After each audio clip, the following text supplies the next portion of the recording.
সাবেক সরকারের যিনি স্বরাষ্ট্রমন্ত্রী ছিলেন আসাদুজ্জামান খান কামাল, তার একটি বক্তব্য সোশ্যাল মিডিয়াতে ইদানিং দেখা যাচ্ছে, শোনা যাচ্ছে।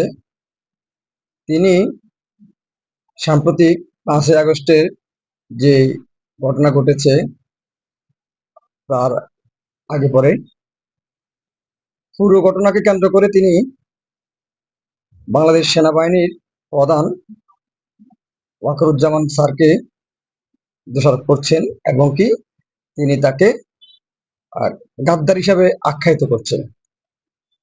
তিনি বলতে যাচ্ছেন যে এ সকল কিছুর জন্য সাবেক বর্তমান সেনাপ্রধান ওয়াকারুজ্জামান স্যার দায়ী। তিনি প্রতারণা করেছেন। চলেন শুনি সাবেক সরকারের স্বরাষ্ট্রমন্ত্রী আসাদুজ্জামান খান কামাল কি বলছেন। যুক্ত হয়ে গেলেন, যেটা খুব সহজেই তারা নিয়ন্ত্রণ করতে পারতেন। যেমন 5 তারিখে যদি আমাদের সেনাবাহিনী প্রধান বলতেন যে সবকিছু, যেহেতু আমাদের কোটা আন্দোলনের দাবি মেনে নেওয়া হয়েছে এবং মাননীয় প্রধানমন্ত্রী ছেড়ে দিয়েছেন কিংবা দিচ্ছেন, সেইখানে আর কারোর কোনো দাবি থাকতে পারে না। আপনারা করে যান, আর কোনো জীবন নষ্ট করবেন না, অগ্নি সংযোগ করবেন না, লুটপাট করবেন না, করলে আমরা সেনাবাহিনী সহ্য করব না, এটা যদি বলতো, তাহলে পরবর্তী যে মানুষ হত্যা, পরবর্তী যে গণহত্যাটা হলো, পুলিশ হত্যা হলো, জনগণকে ধ্বংস হতে গেল, আপনার বাড়ি পুড়িয়ে ছারখার করে দেওয়া হলো, তাদের ব্যবসা বাণিজ্য বিনষ্ট হয়ে গেল, সেটি হয়তো হতো না। আমি সেখানেই বলছি, সেখানে যেটা করা উচিত ছিল তারা কিন্তু সেই কাজটি করে নাই। আজকে গোপালগঞ্জের কথা যদি ঘুরে ফিরে আসে, গোপালগঞ্জ এমন একটি জায়গা, সর্বকালের সর্বশ্রেষ্ঠ বাঙালি জাতির পিতার জন্মস্থান, তিনি এখানে বেড়ে উঠেছেন, অনেক ইতিহাস জড়িত এই গোপালগঞ্জ।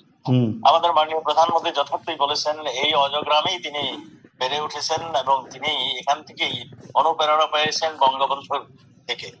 আমি এটাই বলতে চাই, বঙ্গবন্ধুর 32 নম্বর, যেটাকে আমরা গণতন্ত্রের সূতিকাগার বলি, যেটাকে আমরা বলি যে এখান থেকে দেশ স্বাধীনতা করার যে বঙ্গবন্ধু চিন্তা করেছিলেন, পরিকল্পনা করেছিলেন, বাংলাদেশ রাষ্ট্রের গর্ভগৃহ, সন্তান যেমন মায়ের গর্ভে জন্মায়, বাংলাদেশ রাষ্ট্রের গর্ভগৃহ হচ্ছে 32 নম্বর ধানমন্ডি। এটা তারা করতে পারে। এর আগে তো বিএনপি সরকার ক্ষমতায় ছিল, বিএনপি সরকার তো করেনি। তার কারণ ছিল, তারাও একটা গণতান্ত্রিক সরকার ছিল, জনগণের ভোটে তারা আসছিল, তারা জনগণের প্রতি শ্রদ্ধা করে এবং বাংলাদেশকে স্বাধীনতা সংগ্রামেও তারা মেনে শ্রদ্ধা করে। সেই জন্যই তারা এই 32 নম্বরে হাত দেয়নি। তারা এই যে বঙ্গবন্ধুর ইতিহাস, তারা কিন্তু ওই বঙ্গবন্ধুর মোরাল ধ্বংস করা, এইগুলির মধ্যে তারা জড়িত হয়নি। এখানে কারা জড়িত হয়েছে, কারা ছিল, সবই আজকে বেরিয়ে আসছে। সেই যে পরাজিত বাহিনী, যারা নাকি যুদ্ধে পরাজিত হয়েছিল 71-এ আমাদের সঙ্গে যুদ্ধে, তারাই আবার ঘুরে ঘুরে আবার সেই পাকিস্তান, আবার যারা এই স্বাধীনতার বিরোধী চক্র ছিল, তারাই একত্র হয়ে কিভাবে এটা করলো আমরা সেটা সবই জানি। গোপালগঞ্জে বুধবার যে ঘটনাবলী হলো, সেটা আপনার কি মনে হয়? সেখানে সেনাবাহিনীর কি ভূমিকা থাকা উচিত ছিল আর কি তারা পালন করলো ওখানে? আমি সেটাই বলতে আসছি। বলুন। আমরা দেখলাম, আপনিও দেখেছেন যে গোপালগঞ্জ সকালে ওখানকার বিক্ষুব্ধ জনতা যখন শুনতে পারলো, যখন ওই যে এনসিপির আপনার এক সমন্বয়ক বলল, ফেসবুকে স্ট্যাটাস দেওয়া হলো যে তারা গোপালগঞ্জে যাবে এবং গোপালগঞ্জে জাতির পিতার সমাধি, সেটাও শেষ করবে, তখন আমাদের গোপালগঞ্জে, শুধু গোপালগঞ্জের মানুষ নয়, সবারই রক্তক্ষরণ হয়েছে এবং সবাই ঘুরে দাঁড়াতে চেষ্টা করেছে। শুধু গোপালগঞ্জ নয়, বিভিন্ন জায়গা থেকেও তারা তারা গোপালগঞ্জকে রক্ষা করার জন্য প্রচেষ্টা নিয়েছে। আমরা দেখছি পুলিশ প্রথম বাধা দিয়েছে, বিক্ষুব্ধ জনতা পুলিশের উপরে চড়াও হয়ে গেছিল। তারপরে দেখলাম বিক্ষুব্ধ জনতা তাদের ইগুলো যেখানে করবে, সেই জায়গায় যে তারা তাদের বিক্ষোভ প্রদর্শন করেছে। কিন্তু এর পরে আমরা দেখলাম তারা যখন চলে গেল, তখন দেখলাম যারা নাকি আসতেছিল এই দল, এনসিপির দল, তারা বিভিন্ন জায়গায় বিভিন্ন ভাবে তারা আসছে আমরা সেই দৃশ্যগুলি দেখলাম, এসেই আবারও শুরু করলো, মানে তারা তাদের যে মনের কথা, তাদের যে কথাগুলো বলা শুরু করলো। এর শুনেই মানে বিক্ষুব্ধ জনতা আবার একত্রিত হয়েছে। এবং সেই সময় আমরা দেখলাম পুলিশ তখন যতখানি ছিল, পুলিশ নিষ্ক্রিয়র মতোই ছিল, কিন্তু আমরা আর্মিকে দেখলাম একসাথে। আর্মিকে দেখলাম বলতে যে তোমরা টার্গেট অনুযায়ী গুলি করো, এলো কথারে গুলি করো না, সরাসরি গুলি করো। এই যে অধিনায়ক, যিনি আমি এখনো জানি না তিনি কে, তারা বাংলাদেশের প্রতি যে তাদের এত কষ্ট, বাংলাদেশের যে তারা স্বীকার করে না, তারই বহিঃপ্রকাশ ঘটিয়েছেন এই আর্মি এবং তাদের কমান্ডাররা। বাংলাদেশের প্রতি যদি সামান্য এতটুকু তাদের মানে থাকতো, দরদ থাকতো, মানে তাহলে এই ঘটনাটি ঘটাতে পারে না। জাতির পিতার শেষ স্মৃতিটাও তারা নষ্ট করার জন্য যারা ওখানে গিয়েছিল, তাদেরকে তারা আগলে রেখে গুলির পর গুলি মানে ছেড়ে সারা গোপালগঞ্জকে একটা আতঙ্কের শহর বানিয়েছিল। আমরা তাৎক্ষণিক দেখলাম, আমরা আরেকটা জিনিস আমরা দেখেছি, একজনকে পুলিশ অ্যারেস্ট করে নিয়ে গেল এবং তার ডেড বডিটা দেখলাম উঠাচ্ছে। তাহলে কি দারুণ, পুলিশ মানে ডাইরেক্ট মানে শর্ট করা হয়, মানে তাকে গুলিবিদ্ধ করা হয়েছে। একটা মানুষ যখন সারেন্ডার করে, তারপরে তার প্রতি হলো তাকে জেলখানায় পাঠিয়ে দেওয়া, তাকে যদি আহত থাকে শুশ্রূষা করে জেলখানায়। এবং আমরা দেখলাম এই ছেলেটিকে তারা গুলি করে তার মুখের উপরে বুট দিয়ে লাথাচ্ছে। আপনারা সেই দৃশ্যটাও দেখেছেন। এটাও কিন্তু আমি মনে করি না কোন সভ্য দেশের আর্মি এই কাজটি করতে পারে। এই কাজটি তারা করেছে এবং এইটা সারা বিশ্বে আমি মনে করি আপনারা আজকে যেভাবে আমাকে জিজ্ঞাসা করেছেন, আপনারা সারা বিশ্বে এটা জানিয়ে দেন কি বড়রা কতখানি নৃশংস এরা এই ঘটনাগুলি ঘটাতে পারলে। তারা ডাইরেক্ট বলতেছে টার্গেট গুলি করো, সরাসরি গুলি করো। আর এইরকম মৃত্যু একজন ইসের উপরে কিভাবে মৃতদেহের উপরে লাথি মারছে বা বুট দিয়ে চাপ দিচ্ছে মৃতদেহের উপরে, সেটা ভিডিওতে দেখা গেছে। সেটা জি জি, যেটা আমরা দেখেছি সেটাই আমরা বলি। আমরা তো ওখানে ছিলাম না, যা আমরা দেখেছি, যদিও সরকার চেষ্টা করেছে। আপনাদের কি মনে হয় যে মানে আওয়ামী লীগ বা মুক্তিযুদ্ধের বিরুদ্ধেই নেমে পড়েছে এখন সেনাবাহিনী, বাংলাদেশ সেনাবাহিনী?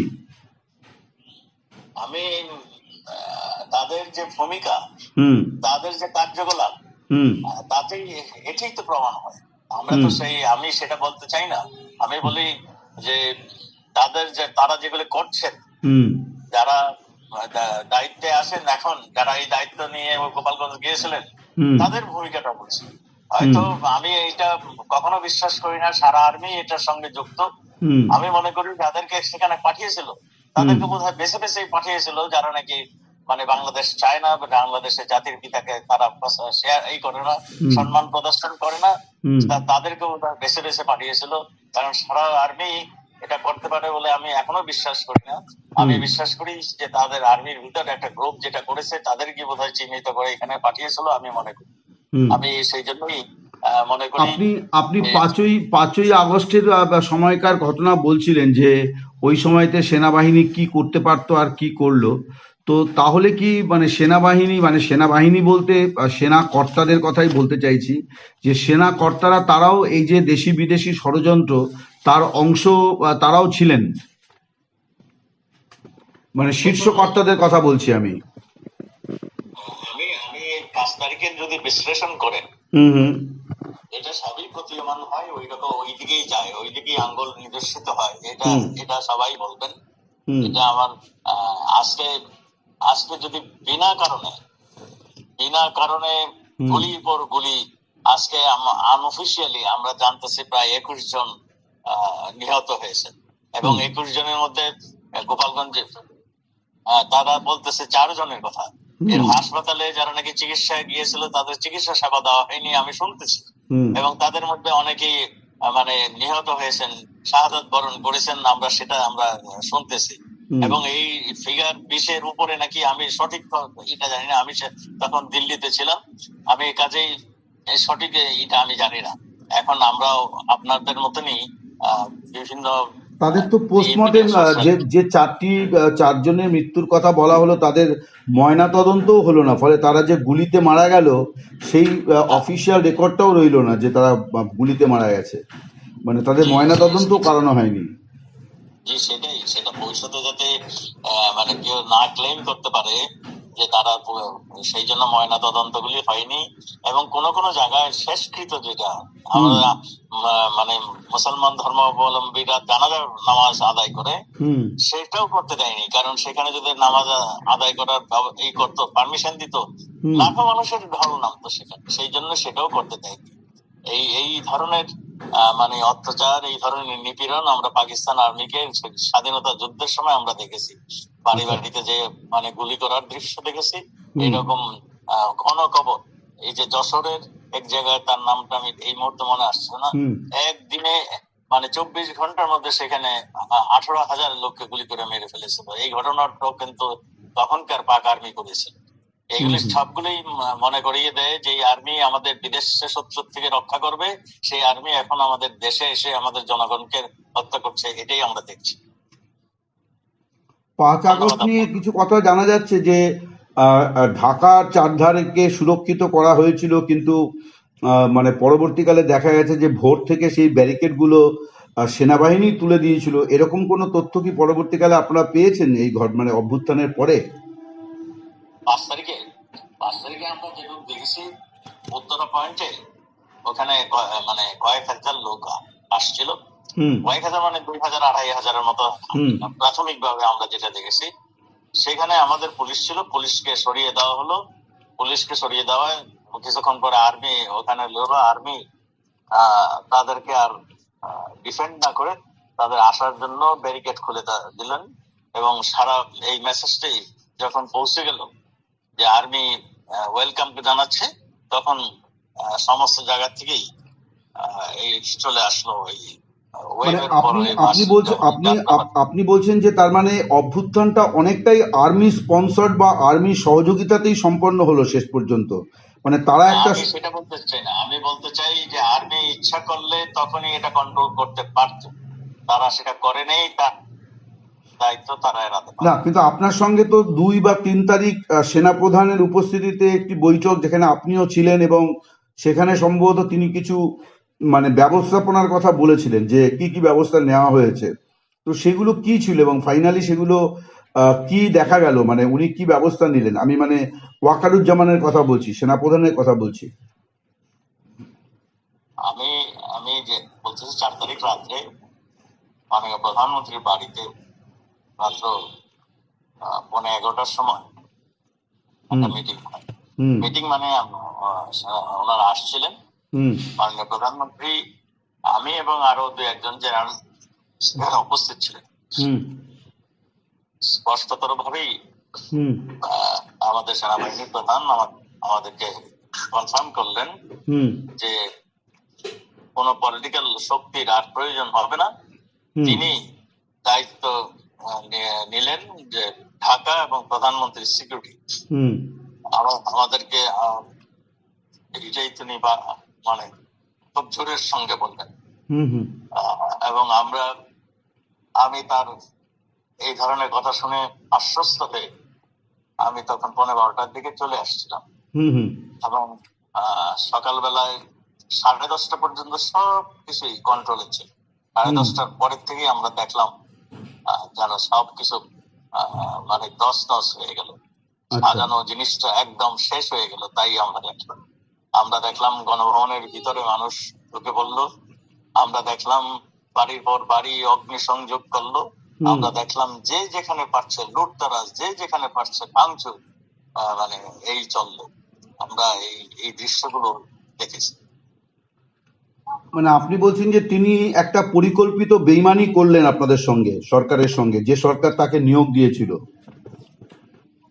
এটা দেখুন, আমি তো আমার স্পষ্ট কথা, আমি যেটুকু দেখেছি সেটিও আমি বলেছি।